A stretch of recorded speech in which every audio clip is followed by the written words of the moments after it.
mowe kinda maotis ni ran with the roan mibiro bagi bungu mar le mar Ruma ni tieti Ramogi.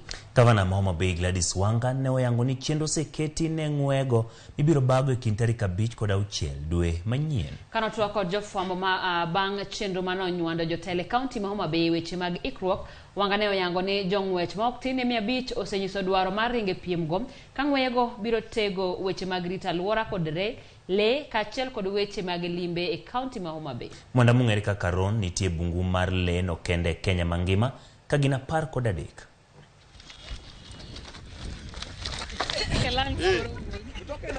Ona.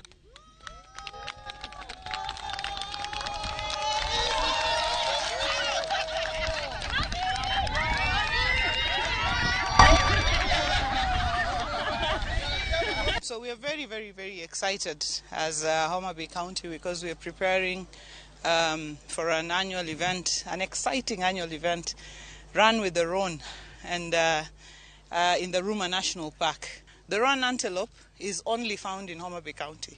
It's an extinct species of antelope that is only found and can only be seen in the Ruma National Park in Homa Bay County. This is a run for conservation. This is a run for tourism.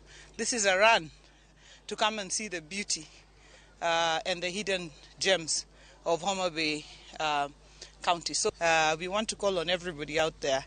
If you want to see a beautiful marathon, please make time to come on 5th and 6th of May 2023.